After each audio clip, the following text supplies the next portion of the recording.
Seigneur, je te dis merci pour ce matin. Béni soit ton nom, toi qui nous mets ensemble et qui, à un moment donné, Seigneur, tiens à parler à notre cœur. Je prie ce matin que je sois un microphone entre tes mains et que tu parles à ton peuple. Que ton nom soit élevé au nom de Jésus. Amen. Moi, je dis ce matin, c'est la vitesse. On dirait que le pasteur parle trop vite. Là, il parle trop vite.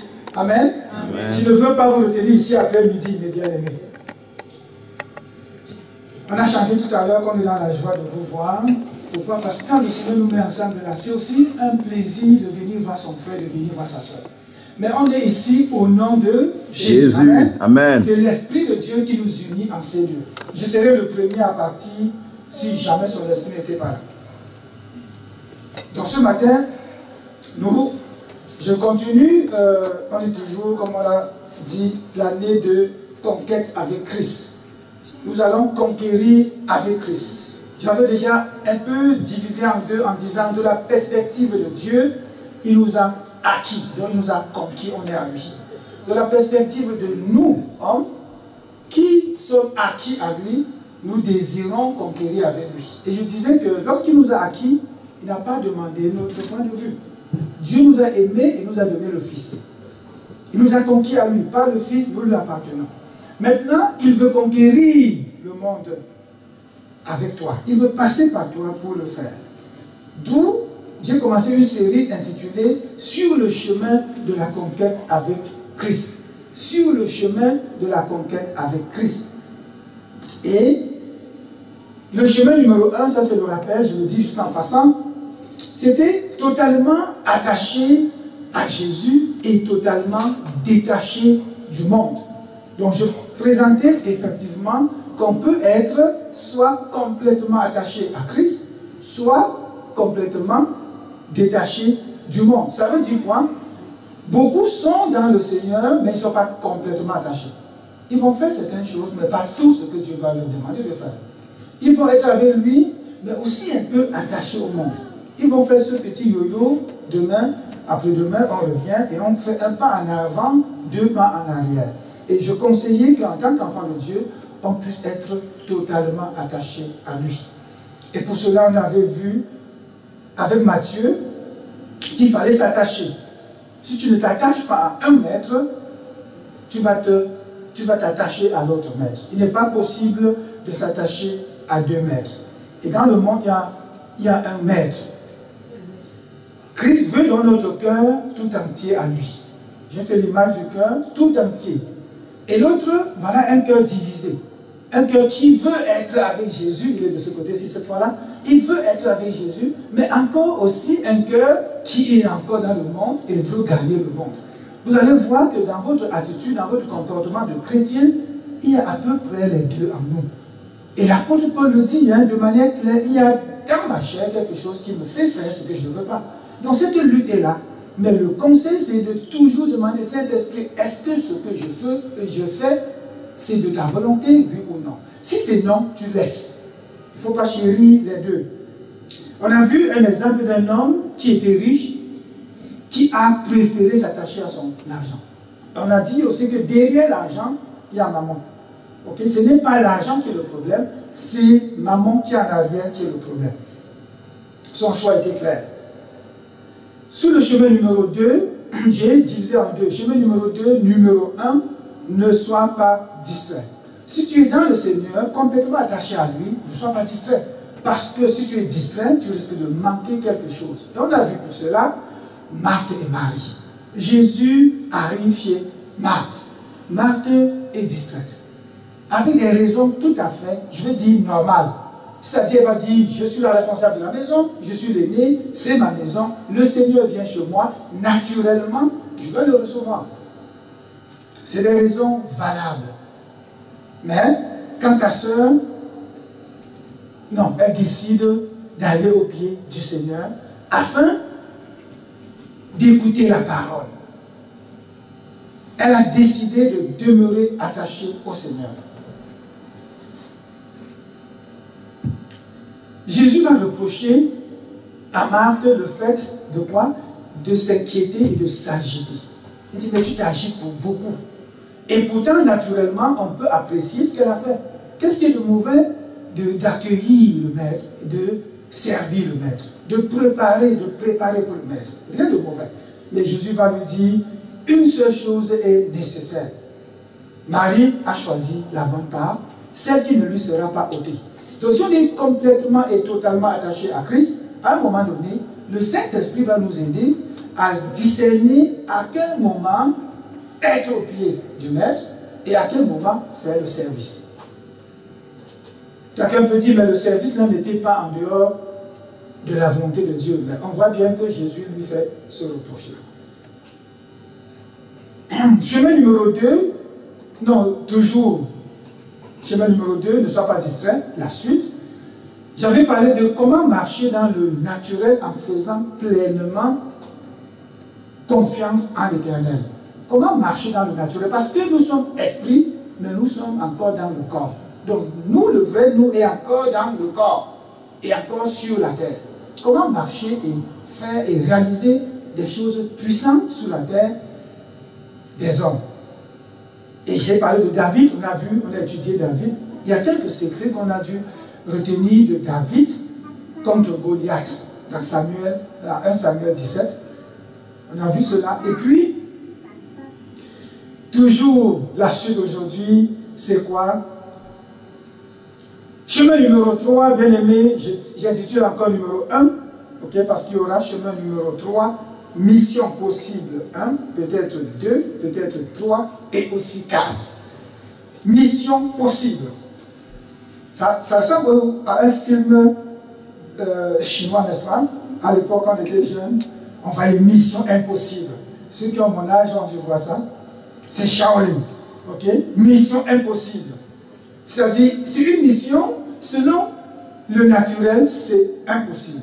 Mais on va voir Shaolin qui va réussir à rendre cela possible. Mais moi, j'ai préféré dire mission possible, pour que dès le début, chacun sache que ce qu'on va faire, c'est possible. Ce que le Saint-Esprit dit de faire, c'est possible. Je ne veux pas rendre ça impossible pour après te dire, hey, comprends? Il a réussi, donc c'est possible. Non, mission possible. Chemin numéro 3, mission possible. C'est le titre du message, bien aimé. Il y a dans la parole de Dieu, dans Matthieu 28, verset, on parle souvent de 18, 19 et 20, ce qu'on appelle de manière théologique la grande commission. La grande commission, c'est quoi? C'est que Jésus vient de ressusciter. Jésus doit donner une mission à ses disciples avant de monter au ciel.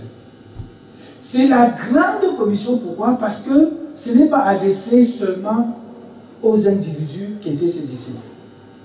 C'est adressé à l'Église. Et lui, il est la tête chef de l'Église. Donc il va donner une mission à l'Église.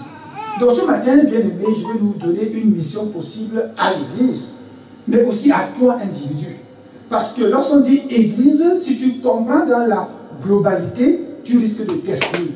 Donc si de temps en temps je dis tu, c'est normal. Même si j'aurais aimé que ce soit la mission de l'Église. Je veux parfois te dire tu, pour te dire toi, parce que tu fais partie de l'Église. Matthieu 28, au verset 19, nous dit quoi? Allez, faites de toutes les nations des disciples, les baptisant au nom du Père, du Fils et du Saint-Esprit, et enseignez-leur à observer tout ce que je vous ai prescrit. Ce verset va nous accompagner pendant quelques dimanches, mes bien-aimés. On va aller en profondeur, on va comprendre cela. Et si on a dit mission possible, faites un peu comme nos enfants. Il y a un âge où l'enfant dit, je suis capable, non, je suis capable. Tu veux l'habiller, non, non, je suis capable. Tu me fais n'importe quoi, je suis capable. Et tu restes 1 minute, 2 minutes à la table. Parfois, tu dis, hey, je n'ai plus le temps, tu le forces. Parce que l'enfant croit qu'il est capable. Donc je veux que ce matin, tu te dises aussi, je suis capable. Je suis capable. Quel que soit ce qu'on va dire là, tu te souviens du titre. Le titre dit quoi? Mission possible. Donc je suis capable. Le mot qui va nous maintenir dans tout le message, c'est le aller. Mission numéro 1, mission possible, c'est de l'évangélisation de toutes les questions, mais on va retenir seulement et surtout le fait d'aller. Le fait d'aller, c'est ça qu'on va retenir. Prochainement, on verra aller et faire la mission d'évangélisation. Mais on retient que le maître mot, c'est l'évangélisation. On va insister sur aller. 3 choses vont retenir notre attention aujourd'hui. 3 choses à savoir. La première, c'est ne t'épouvante pas, vas-y. Parce qu'il a dit allez, ne crains pas, vas-y. La question pourra se poser encore, je vais où? On pourra traiter de cela plus tard. Mais pour l'instant, c'est, il a dit vas-y, je veux m'en aller. Si c'est l'église qui doit aller, tu dis je fais partie de l'église, je dois aller. La chose qui va très souvent vous empêcher d'aller, et on va le démontrer aujourd'hui, c'est la peur. La peur va nous paralyser très souvent. On veut aller, on a entendu la voix, vas-y, on veut aller, on a peur. Seigneur, je vais où?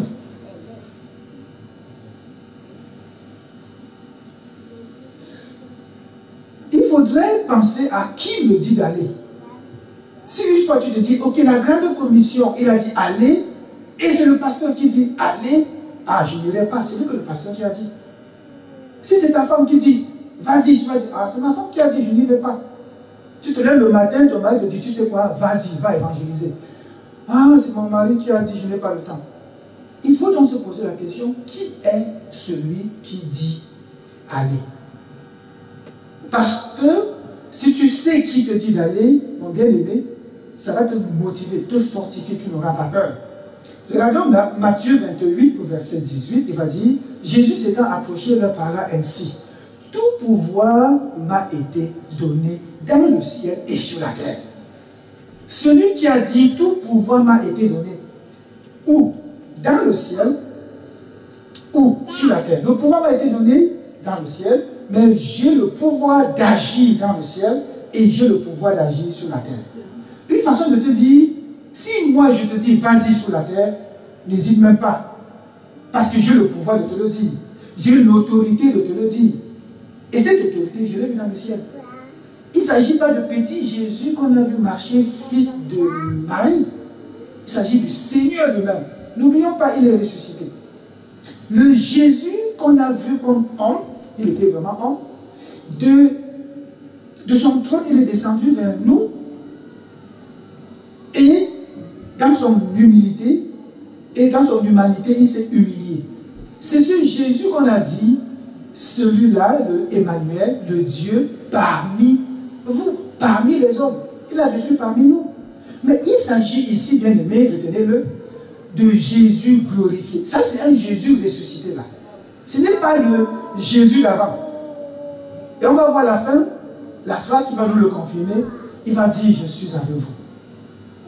Et ça peut chambouler dans notre esprit. Mais attends, comment il s'en va, il est avec nous, on ne comprend rien. Oui, tu es mort, tu es ressuscité, on est étonné. Mais parti et revenu, on ne comprend plus. Mais il nous dit ici, tout pouvoir m'a été donné. Celui qui a tout le pouvoir, c'est lui qui dit, allez, Église, vas-y. Église, vas-y, c'est un ordre. Donc nous nous posons la question, qui est celui qui nous envoie? Regardez un peu, on va lire Jean qui confirme cela.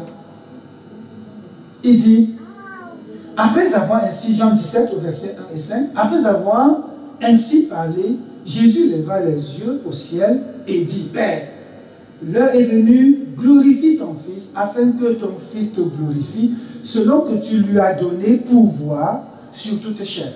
Le pouvoir, l'autorité.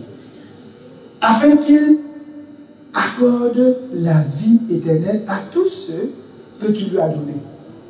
Il a le pouvoir, même la vie éternelle, il peut te l'accorder. Il peut te la donner. Excusez-moi. La vie éternelle, c'est qui te connaît, toi, le seul vrai Dieu, et celui que tu as envoyé, Jésus-Christ. Je t'ai glorifié sur la terre, j'ai achevé l'œuvre. Voilà encore une autre phrase qui peut et risque de nous empêcher même d'aller. On va voir aussi pourquoi les gens ne vont pas. Ce n'est pas seulement la peur, c'est aussi la compréhension de la mission. Ok, si tu dis à quelqu'un ces phrases-ci, j'ai achevé l'œuvre, comment il va comprendre? Il dit, j'ai achevé l'œuvre, je m'en vais, et il te dit, vas-y, continue l'œuvre. l'homme naturel va dire, mais attends, il y a quelque chose qui ne va pas. Soit tu as achevé l'œuvre et c'est fini, c'est terminé, personne n'a plus rien à faire. Soit tu me dis, ok, reste tranquille, je l'ai déjà fait, ou vas-y le faire, je ne l'ai pas achevé. Donc il y a des choses qu'on va aller chercher pour voir pourquoi nous refusons d'aller. Et n'oublions pas, c'est la grande commission, aller c'est évangéliser. Mais pourquoi nous n'allons pas? Pourquoi? Parce que certains se disent, hey, je n'ai rien à faire, Jésus est mort, il est ressuscité, il est au ciel. Écoute, c'est lui qui va aller, c'est lui qui va faire, c'est lui. Je n'y vais pas.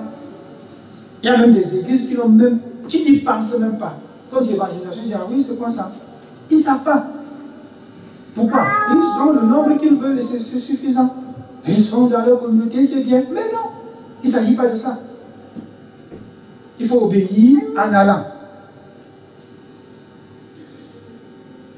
J'ai aimé, en comparant, parce que c'est une histoire, la résurrection est parlée par Jean, par Luc, Matthieu, Marc.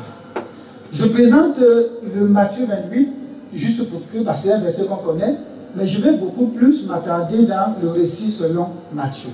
Parce que là-dedans, tu auras des éléments qui vont te faire comprendre pourquoi je dis la première chose à éviter, c'est la peur.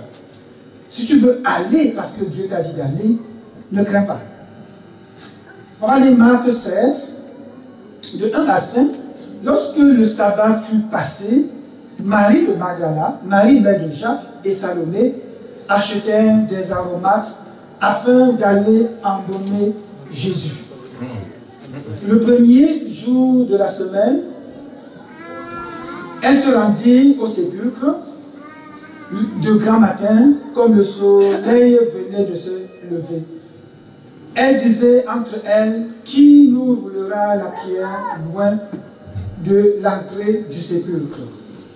Élevant les yeux, elles aperçurent que la pierre, qui était très grande, avait été roulée. On voit ici 3 femmes qui sont allées elles ont acheté de l'aromate pour aller embaumer le Seigneur. Elles arrivent pendant qu'elles approchent le sépulcre, c'est un peu comme le tombeau, elles se disent, mais cette grosse pierre à l'entrée, qui va nous dérouler? C'est comme fermer la porte. Qui va nous dérouler pour qu'on puisse entrer? Elles s'interrogeaient. Elles entrèrent dans le sépulcre, virent un jeune homme assis à droite, vêtu d'une robe blanche, et elles furent épouvantées. Donc voilà des femmes qui ont l'intention d'embaumer le Seigneur avec de l'aromate. Elles arrivent, elles trouvent la pierre roulée. Premier miracle. Elles s'étonnent. Elles entrent, elles voient un jeune homme. Si elles trouvaient Samson, on connaît Samson dans l'histoire, très forte, elles pouvaient se dire, attends, c'est normal, celui-ci, il a la force suffisante pour rouler la pierre. Mais il y a un petit jeune homme là, c'est moi qui dis petit, hein, la Bible va dire jeune homme. Elles s'interrogent, mais quand même elles approchent. Est-ce qu'il t'arrive aussi parfois d'aller de l'aromate et le parfum, d'aller dans un angle avec toute envie, soit toi seul, soit vous deux, soit toi, comme les femmes, de vous placer à l'endroit et de prier. La prière monte comme un parfum de bonne odeur. Vous êtes parfois très engagé à vouloir donner à Dieu un culte agréable. Mais regardez la suite. Il leur dit, ça c'est le jeune homme leur dit, ne vous épouvantez pas. Vous cherchez Jésus de Nazareth qui a été crucifié, il est ressuscité. Il n'est point ici, voici le lieu où on l'avait mis. On voit ici le jeune homme qui anticipe, parce qu'il sait d'emblée que les femmes vont avoir peur. Il anticipe en leur disant, ah vous cherchez votre Jésus, il n'est plus là. On l'avait mis ici, regardez, il n'est plus là, il est ressuscité. Question de détendre l'atmosphère. Bien sûr, c'est la vérité, il est ressuscité. Mais allez dire à ses disciples et à Pierre qu'il vous précède en Galilée. C'est là que vous le verrez comme il vous l'a dit. Vous voyez, comprenez bien l'histoire, bien aimé. Tu arrives, tu veux donner quelque chose d'agréable à Dieu, tu es vraiment prêt. Un jeune homme qui te dit des choses qui sont arrivées et c'est vrai. Les femmes ont fait quoi?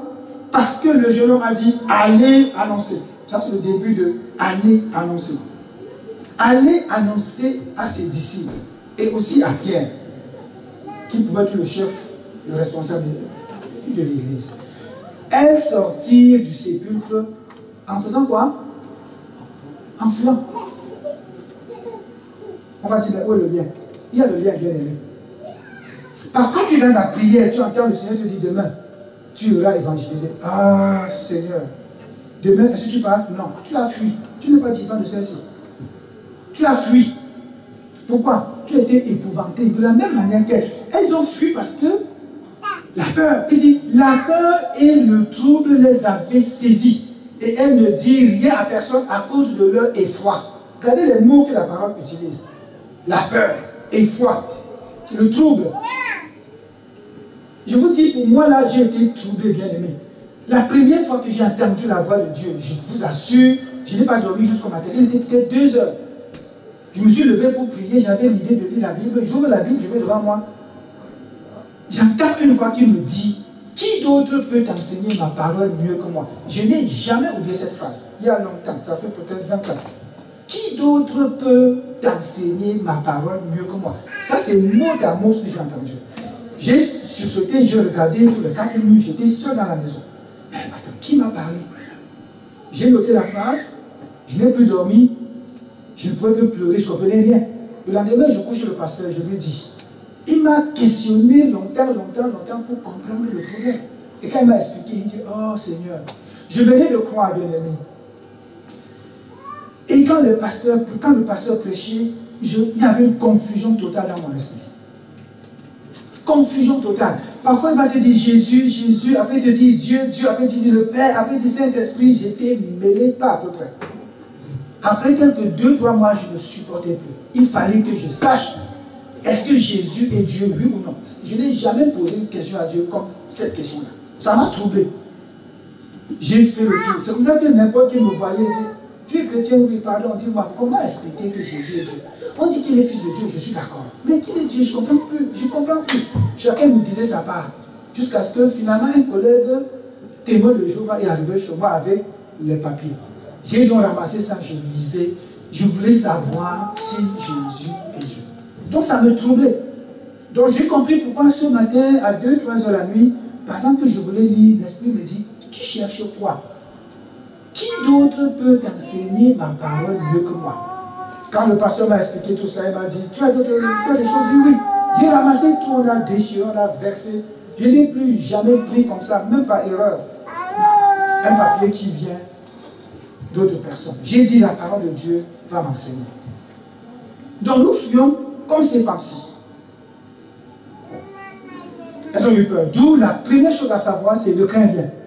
Si le Saint-Esprit te dit, vas-y, vas-y. Ici, on a dit, un jeune homme. Marc va définir ce jeune homme comme étant l'ange. Je n'ai pas envie de dire c'était Jésus lui-même ressuscité. Je n'ai pas envie de dire ça. Parce que Marc a dit, c'est l'ange. Je maintiens que c'est l'ange. Cet ange aujourd'hui est comparable à quoi? Au Saint-Esprit. Qu'est-ce que tu fais quand le Saint-Esprit te parle? Mais tu trembles. Mais tu fuis jusqu'à regarder le derrière. Ces femmes ont fui. Pourquoi? Elles n'ont pas reconnu qui était ce jeune homme. Ça, c'est le début du problème. Après la résurrection, il fallait que l'ange envoie quelqu'un aller annoncer. Il est ressuscité. Amen. Amen. Il est ressuscité. Aujourd'hui, quand on dit qu'il est ressuscité, on dit, ah, c'est votre histoire. La chambre a dit tout à l'heure ici, beaucoup ne reconnaissent pas qu'il est ressuscité. Mais ils reconnaissent qu'il est vivant, qu'il a vécu, je veux dire. Il est mort, il n'est pas ressuscité. Non, non, c'est faux. Il est ressuscité. Ça, c'est le premier témoignage.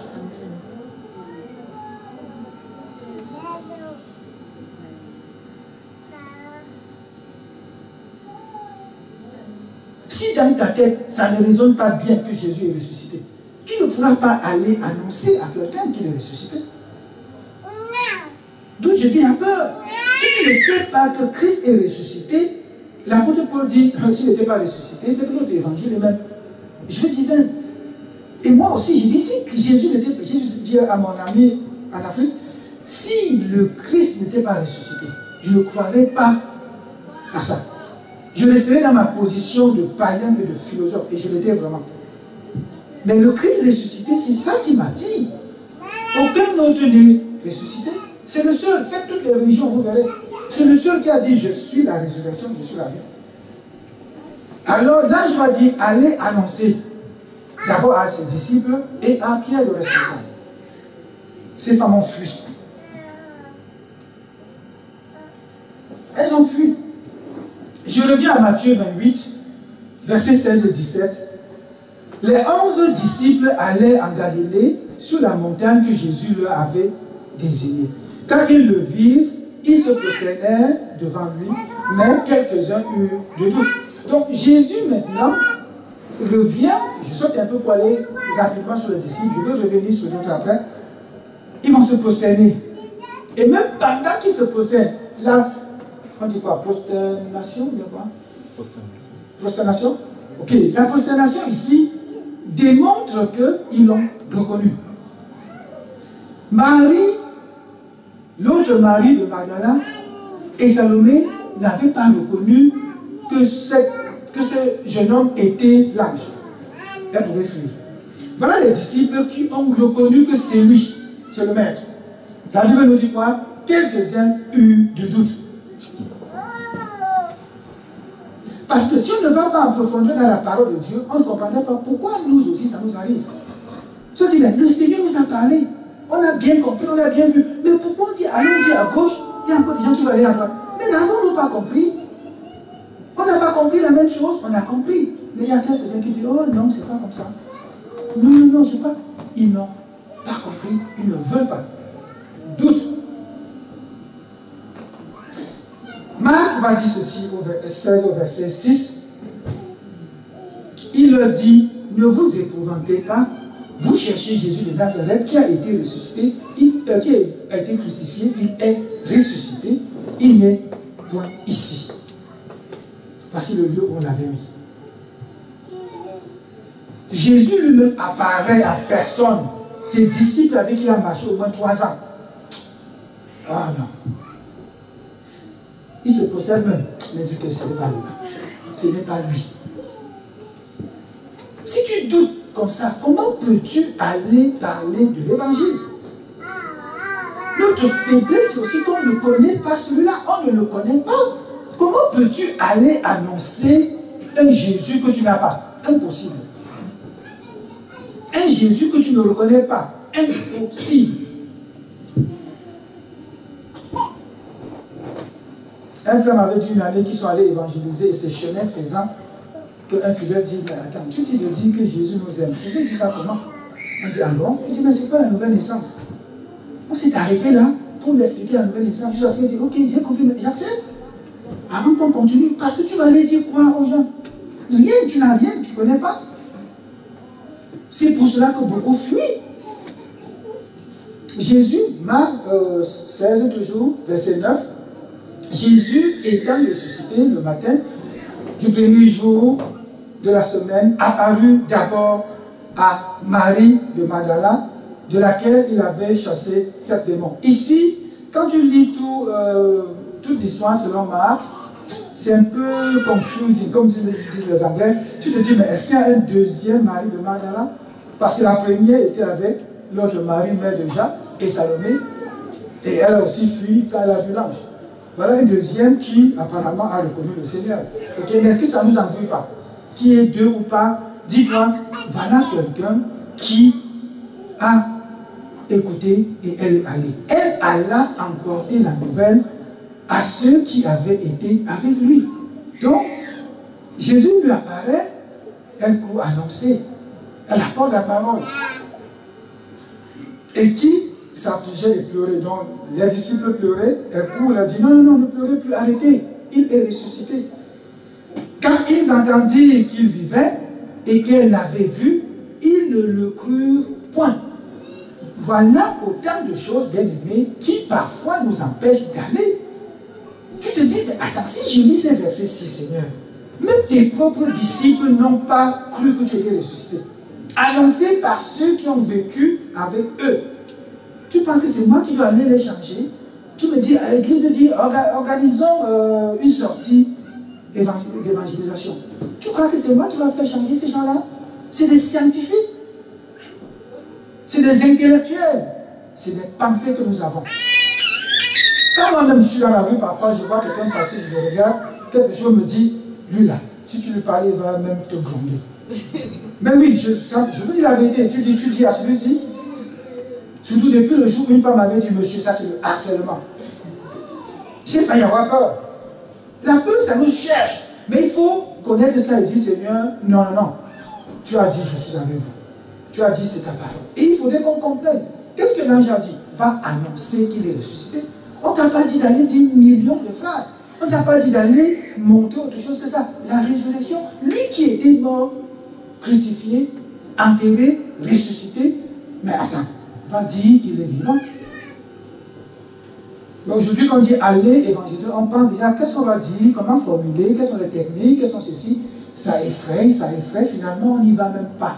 Parfois c'est une discussion inutile. Alors quelle est la première phrase à dire? Quelle est la deuxième phrase à dire? On se subdivise. Personne n'y parle. Pourquoi? On n'a rien compris. C'est une mission de l'Église, mais c'est une mission de l'individu que tu es. Elle alla emporter la nouvelle à ceux qui avaient été avec lui, ses disciples. La nouvelle de la résurrection, mes amis, c'est une bonne nouvelle. C'est à aller propager partout. Marc, verset 12 va nous dire ceci. Après cela, il apparut sous une autre forme. J'ai beaucoup aimé la version de Marc parce que ça m'a donné la possibilité d'aller un peu plus loin. Jésus apparaît premièrement dans une forme, on ne connaît pas laquelle, ensuite sous une autre forme, à qui? À deux d'entre eux qui allaient en chemin pour aller à la campagne. Cet esprit apparaît à toi parfois sous une forme, bien aimé. À moi parfois sous une autre forme, pour communiquer peut-être le même message. Mais comment tu reçois cette forme-là? Quand il vient sous quelle forme, est-ce que tu es prêt à accepter? Quand il vient sous une autre forme, est-ce que tu es prêt? Il a même apparu à ses propres disciples, dont tu vois un fantôme. Parce qu'il est apparu sous une forme où ils ne vous connaissent pas. Quelqu'un marchait sur l'eau, pour eux c'était impossible. On dit non, non, ça c'est un fantôme. Quand Jésus apparaît, j'aime quand mon frère dit souvent, je vois les images dans mon esprit. Quand tu vois ces images, tu en fais quoi? Tu prends peur? C'était voir, mais eux, ils détalent, ils fuient, comme les femmes. Ils fuient, mais l'autre va dire, oh Seigneur, merci de me le montrer encore, fais-moi voir ça, Seigneur. Tout à l'heure, l'image me montrait quand la sœur louait ici, l'Esprit me disait, le dernier chant à chanter sera le premier chant. L'Esprit me l'a dit, je dis, Seigneur, merci, on va le faire. Quand je suis revenu des toilettes pendant qu'on avait la colère, c'était ce chant qu'on chantait, je dis, ah Seigneur, merci. C'est comme ça que le Seigneur nous parle. Si elle n'avait pas chanté ce dernier chant, j'aurais dit, le premier chant là, nous reprenons ça avant le message. Parce que Dieu veut quoi? Que tu comprennes quelque chose. Il veut que tu saisisses quelque chose. Mais quand l'image vient, quand la phrase vient, quand ça vient, comment tu le perçois? Beaucoup craignent et s'enfuient. On est encore dans aller. Quand il va te dire aller pour une mission autre que l'évangélisation, c'est les mêmes règles qui vont s'appliquer. Tu vas dire, j'ai entendu aller, Seigneur, je veux aller. Et tu combats premièrement la peur. Tu combats la peur. Ce n'est pas ton ennemi qui a dit. Et tu sais qui l'a dit, c'est ton Père qui est dans les cieux. Je ne parle pas de ton Père naturel. Je ne parle pas de ton pasteur. C'est le Seigneur lui-même qui a dit. Le ressuscité. J'aime Paul, bien aimé. Quand je lis Paul, je suis toujours dans la joie. Parce que je ne parle pas de votre Jésus, là qui a marché avec vous. Je parle du Christ ressuscité. Il y a une différence. Parce qu'il s'est révélé à moi. Je l'ai vu sans l'avoir vu. Je marche avec un Dieu qui est là, mais que je ne vois pas. Comment nous expliquons ces choses? Inexplicables.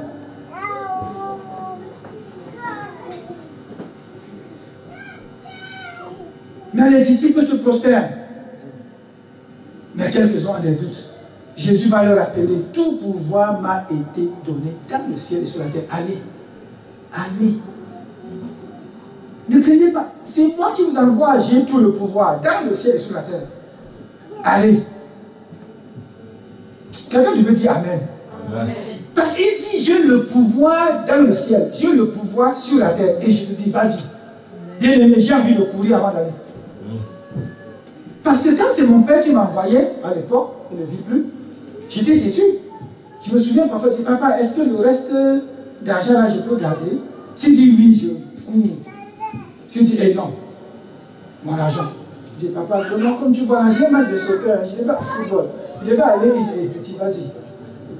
Quand c'est ton ami, tu dis, frère, je t'aime beaucoup, mais samedi là, je ne pourrais pas. Mais quand c'est le Seigneur qui t'a dit, vas-y, tu seras le premier ici.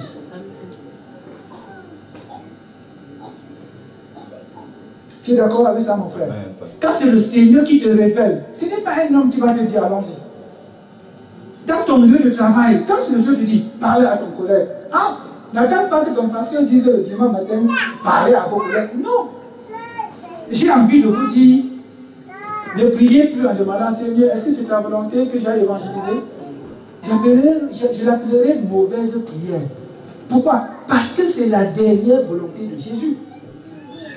Il rassemble tous les disciples. On va dire 11, où était l'autre? Non, on ne veut pas savoir. Les disciples étaient en totalité là. Il dit, à vous, je vous dis, allez. Tu vas qu'aujourd'hui dire, Seigneur, je prie, s'il te plaît, dis-moi s'il faut aller évangéliser ou non. C'est une mauvaise prière. Tu connais déjà la volonté de Dieu. Mais ces choses t'effrayent. Si les disciples ont douté, tu vois qu'ils vont accepter ce que je dis, là, ça te reconforte dans ta position.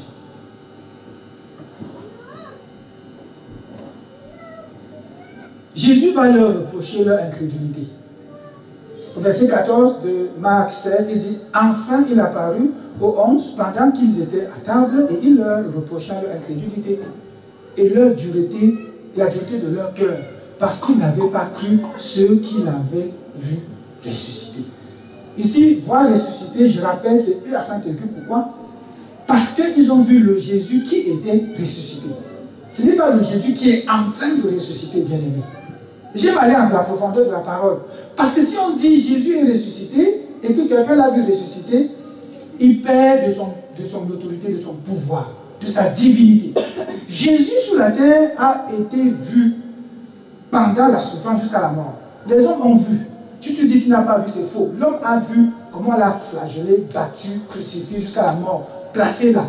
Mais le processus de résurrection, aucun homme n'a vu, bien aimé. Aucun homme ne peut voir. On va le voir déjà ressuscité. Tu ne pouvais pas voir Jésus pendant qu'il transformait, je ne sais pas comment, là, pour enlever ce qui était sur lui, sorti de la mort, et je ne sais pas comment, là. Un homme ne pouvait pas voir. J'attendais même 2-3 amen. Amen. Parce que moi, quand j'ai découvert ça, j'ai dit, oh, mais c'est une vérité. Donc, on l'a vu ressusciter. Et à Saint-Étienne. Pour ceux qui connaissent le français, parce que le premier verbe étant conjugué, le deuxième se met à l'infinitif. On récitait ça depuis le primaire. Ici, ce n'est pas un verbe à l'infinitif. Si tu le mets à l'infinitif, c'est que tu l'as vu dans le processus de résurrection. Un homme ne peut pas avoir vu la résurrection. Si un homme te dit qu'il l'a vu, il ment. Il est Dieu. Le processus de résurrection, c'est lui. Ça démontre encore le pouvoir qu'il a. Et c'est lui-là qui te dit, va. J'ai envie de sautiller, mais mon genou ne me permet pas de sautiller. Hein? J'espère que quand on va dire encore, sortie d'évangélisation, toute l'église va être ensemble et dire, allons-y. Parce que le Seigneur nous aura révélé ces choses. Quand on va aller, sera dans la joie, on va dire, Seigneur, ne crains pas.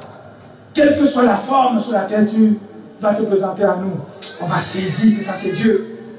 La première forme, on l'a dit, c'était un ange, c'est écrit. Deuxième forme, on dit sous une autre forme, on ne sait pas. Les deux disciples ont fait quoi? Il est où ce verset-là?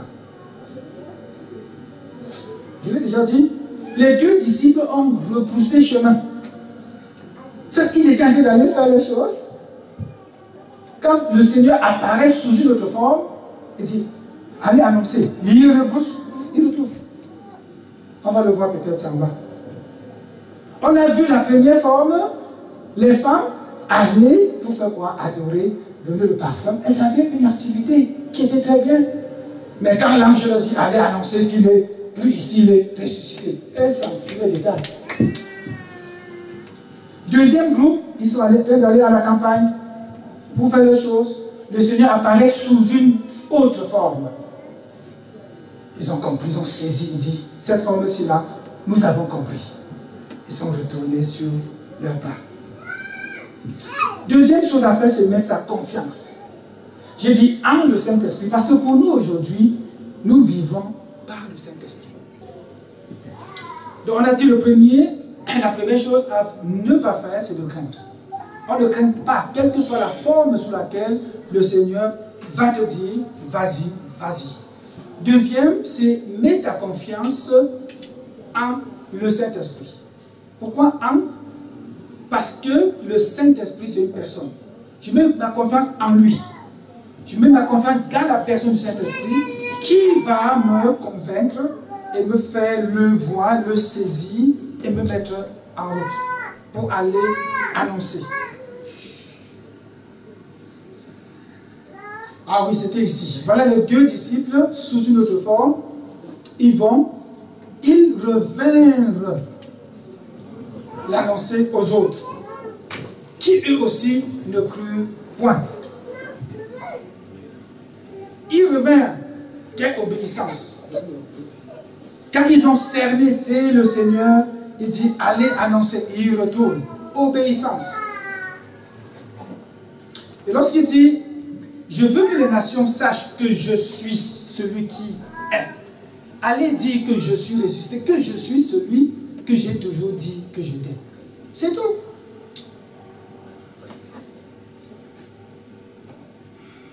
Allez annoncer. Et moi je ferai le reste. Parce que parfois on dit, Seigneur, je vais annoncer, ils ne vont pas comprendre, ils ne vont pas accepter. Moi j'aurai honte de parler 1 heure, 2 heures et personne ne va me croire. Oh non. Oh non. Il dit, je vais le faire avec vous.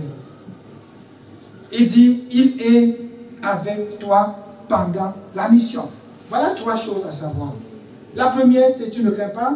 La deuxième, tu mets ta confiance en le Saint-Esprit, dans la personne du Seigneur, dans le Saint-Esprit.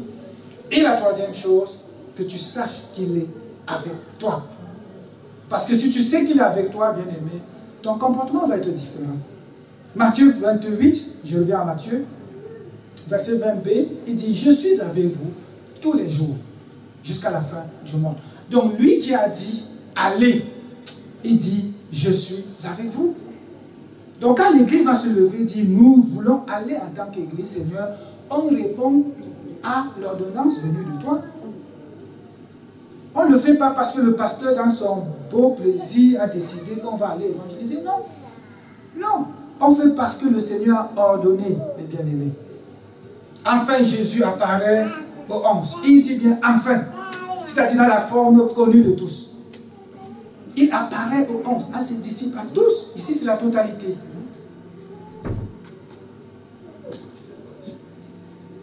Enfin. L'ordre de mission, bien-aimé, quand on sort d'ici, on dit on va évangéliser, on va au nom du Seigneur, on a un ordre de mission très clair.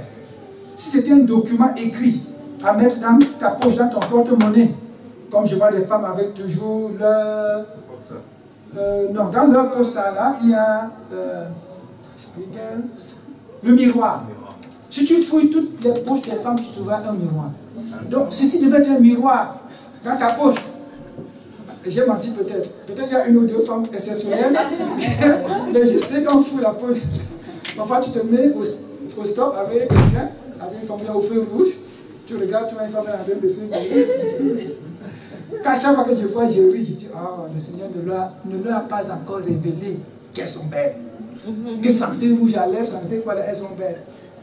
Elles passent le temps à chercher, à mettre ici. Même sur les voitures. Oui, mais je dis, bien aimé, ça là, tu dois l'avoir dans ton porte-monnaie. Mieux encore, dans ta tête ou encore dans ton cœur. Gravé quelque part. C'est l'ordre de mission. Ça, tu arrives quelque part, on dit, et qui t'envoie?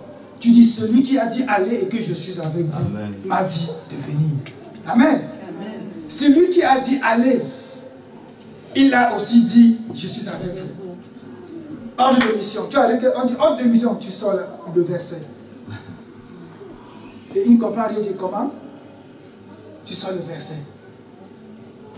Quelqu'un nous disait une fois, il n'y a pas longtemps, je ne sais plus c'était quand encore, dans la réaction, on m'a dit, ah merci Seigneur. Il dit quoi? Tu as dit quoi? Il dit, j'ai dit merci Seigneur. Il dit, quoi? Mais oui, dans ta réaction normale d'un homme spirituel, tu peux lui dire, allez, je suis avec vous. Il dit, c'est quoi ça? C'est mon ordre de mission, monsieur. On peut se poser la question, où aller? C'est légitime. Là, maintenant, va prier. Seigneur, tu m'as dit d'aller. Mais je vais où? Quand est-ce que je vais, Seigneur? Mais la disposition du cœur d'aller, bien aimé, il s'agit de ça ce matin.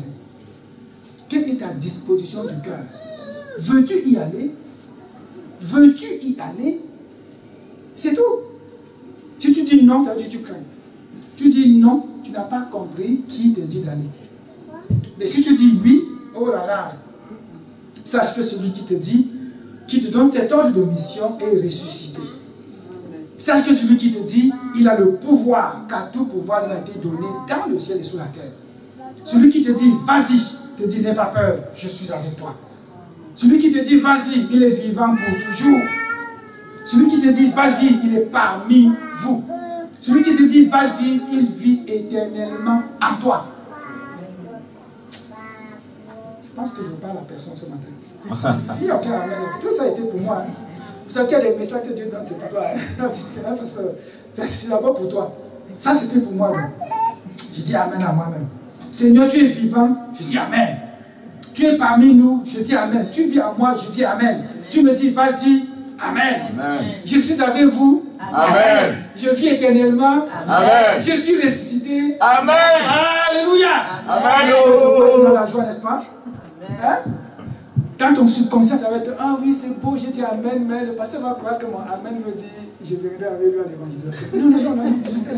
C'est pas ça. C'est que tu dis oui, amen à la parole de Dieu. Maintenant, au-delà de toi, tu dois travailler ces paroles pour que ça demeure. Pour que le matin, quand tu te lèves pour dire évangélisation, Satan ne va pas te laisser.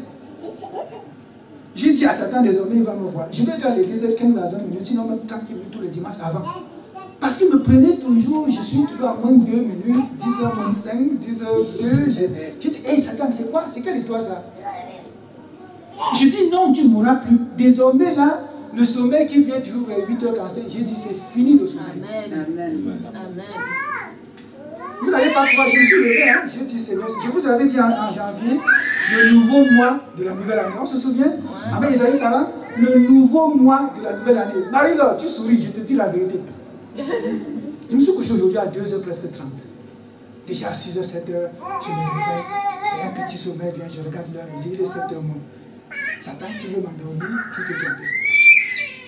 Ah oui, parce que si tu te laisses, il va te faire dormir après 9h15, 9h30, tu arrives ici, parfois même à la vie, on te regarde, mais comment le passer comme ça? Tu décourages derrière quelqu'un.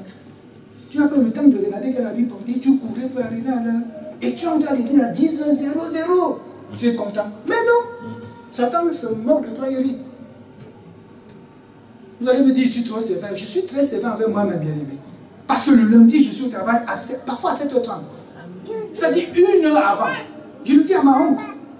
J'ai honte de le dire. 7h30, je suis là. Je commence à 8h30. Pourquoi dans le Seigneur ne peut pas arriver même 20 minutes avant? Pourquoi? Parce que je n'ai pas reconnu celui qui m'a dit, je t'attends. Il a dit quoi? Allez en Galilée. Je veux vous faire quoi? Vous précéder. Précéder veut dire quoi? Allez en avant. Allez en avant. Le Seigneur te fait rendez-vous, il dit, je suis là, je t'attends. Tu viens en retard, tu viens à 10h10, 10h, parfois même 30. Tu n'as pas reconnu celui qui t'a dit, je suis là. Amen. Amen. Quand nous faisons ça, on dit, ah, vous êtes des extrémistes. Vous êtes des... Tu ne connais même pas les termes? Mais oui, des fanatiques, merci. Mais si tu savais qui t'a dit ça, si tu savais qui est celui qui te dit, je t'attends là-bas. Ah, ben non, tu vas venir en courant, Seigneur. Tu vas arriver même 20 minutes après, tu dis, Seigneur, tu es déjà là, il dit oui, tu dis, j'ai caché la patience. Tu commences à louer le Seigneur, ton cœur dans la joie. Un autre te regarde, une année, on était dans une église, on priait. Il y a une dame vient nous voir et nous dit, on dirait que vous n'avez aucun problème. Je dis comment? Il dit non, quand vous priez, c'est toujours comme si vous êtes tout dans la joie, on vous voit tous les jours, vous priez, c'est toujours la même chose, on ne vous voit jamais attristé et tout et tout. dit, ah oui, vous pensez? Il dit, oui, oui, quel est le secret? Qu'est-ce que vous faites? Je dis, vous pensez qu'on a aucun problème? Il dit, non, je vais te dire un seul de nos problèmes. Il dit, oui. Il dit, ma femme que tu vois là, elle étudie à Ottawa. Je suis ici avec les enfants. C'est très dur pour moi. Elle dit, ah oui, non, on était sûr que vous n'avez aucun problème. Hein. Que vous êtes tout dans l'argent. Je souffre, ma soeur. Il y a des fois où je veux manger, il n'y a pas la nourriture. Elle est à Ottawa. Je n'aime pas conduire. Je prends la voiture parfois le week-end, 2h30 pour aller. Je n'aime pas, ça m'énerve. Et donc, il y a aussi des choses qui t'énervent. Je dis, mais on te voit toujours content, toujours joyeux, on croit que tu n'as aucun problème. J'en ai, ma soeur. Mais quand on dit le Seigneur, j'oublie tous ces problèmes-là. Amen. Je vous ai dit, le médecin m'a dit, ne te mets pas à genoux, sinon sur un coussin. J'aurais dû entrer ici, donnez-moi un coussin. Le médecin a dit que. Il a dit quoi? C'est rien. Je me mets là même quelques minutes. Quand je commence à avoir mal, je me lève. Quand ça finit un peu, je me remets. On lutte, bien aimé. Pour aller évangéliser, tu vas lutter. On va entamer l'évangélisation peut-être dimanche prochain. Tu vas lutter parce que la parole va te pousser à comprendre que c'est important. On ne se lève pas pour dire, tu vas dire quelqu'un, Seigneur, vraiment, tu ne m'as pas appelé à l'évangélisation. Ça, c'est un appel à tous. Sauf si tu n'es pas disciple, bien sûr. Parce qu'il parlait ici vraiment aux disciples. Il n'envoie pas quelqu'un qui ne lui appartient pas. Donc si tu ne pars pas évangéliser, ni dans la rue, ni dans le métro, ni à ton lieu de service, nulle part, même ton propre voisin, tu le regardes, tu souris, tu dis, la femme c'est très gentille. Hein. Tu n'as jamais dit, mon voisin, viens, je te parle de quelqu'un qui m'a donné la vie éternelle. Et c'est ça le problème des églises aujourd'hui. On est suffisant entre nous, on parle entre nous, c'est beau, c'est bien, Dieu nous bénit, on est content. Mais il veut qu'on aille, c'est un ordre, aller dans les nations. Certains vont dire, oh oui, les nations c'est bien, mais écoute, c'est pas possible que tout le monde entier croit. D'ailleurs, il a dit, tous ne seront pas sauvés. Non, c'est faux. Les nations ne veulent pas dire que chaque individu de chaque nation. Ça veut dire les hommes, les femmes, les enfants, tout le monde de chaque nation. Au moins une personne va être sauvée. Et cette personne sera sauvée à travers toi qui lui aura annoncé l'évangile. Qui est quoi pour aujourd'hui? C'est va et dire qu'il est ressuscité. Parce que si tu dis oui, personne ne peut, toutes les nations ne pourront pas être sauvées, alors ça te retranche encore dans ta position de les autres vont le faire. C'est l'œuvre des appelés, c'est pour les pasteurs, c'est pour les évangélistes. Je ne suis pas évangéliste, d'ailleurs je ne sais pas parler. Il faut connaître l'ordre de mission. J'aime beaucoup Ma parce qu'il va nous encourager. C'est-à-dire, il nous donne l'ordre de mission, mais il nous encourage en même temps. Il va dire, non, sache que vous qui allez là, il est avec vous. Ne crains pas. Et toi qui y vas en tant qu'évangéliste, tu dois te connaître toi-même. Si tu ne sais pas qui tu es, tu ne peux pas aller évangéliser. Tu dois connaître ton maître. On avait déjà dit, un disciple suit un maître. Un maître qui a dit, j'ai achevé l'œuvre à laquelle j'ai été appelé, mais vous allez continuer une œuvre achevée. Tu ne le connais pas, tu ne pourras pas. Il dit, je t'encourage parce que je serai avec toi. C'est lui qui t'appelle, c'est lui qui t'envoie et c'est lui qui est avec toi. Amen. Ah oui. Alors tu dois être ferme dans ta foi, bien-aimé. Tu dois être ferme dans ta marche avec le Saint-Esprit. Tu dois avoir plein de confiance. Plein. Pas à peu près.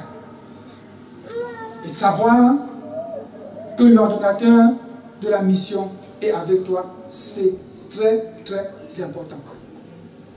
Mission numéro 1, on a dit que c'était possible d'aller et d'annoncer. C'est vraiment possible.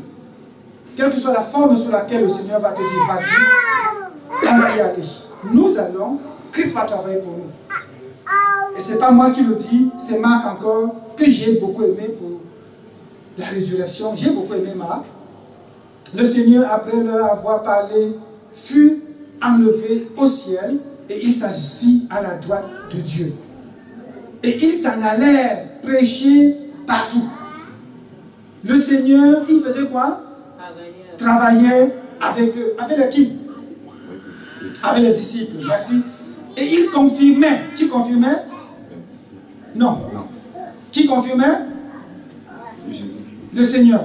Il travaillait et il confirmait la parole par les miracles qui l'accompagnaient. Qui accompagnait quoi? Hein? La parole. La parole. Si tu dis les disciples, c'est pas faux parce que les disciples parlaient, ils prononçaient les paroles. Christ accompagnait la parole par des miracles. Bien aimé, il y a un miracle qui est dans la parole. Quand tu vas dire Jésus t'aime, quand tu vas dire Jésus est ressuscité, quand tu vas dire il est vivant, quand tu vas dire il revient bientôt, quand tu vas dire il va te prendre avec toi, il y a une puissance dans la parole. Et c'est lui qui va l'accomplir. J'ai aimé le verset que la sœur a lu pendant qu'elle chantait. Elle a dit quoi encore? Nous, un peu du genre, nous travaillons, mais c'est toi qui accomplis. C'est puissant, bien aimé. Ça pouvait nous faire l'objet de 2 heures de prière.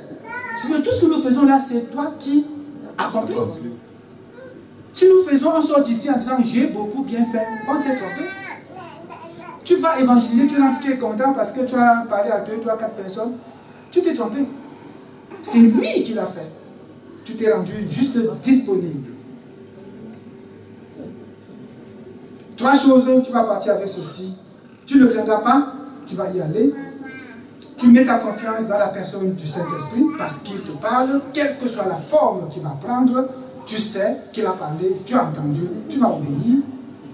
Et surtout, dans la mission, tu n'es pas seul, il est avec toi.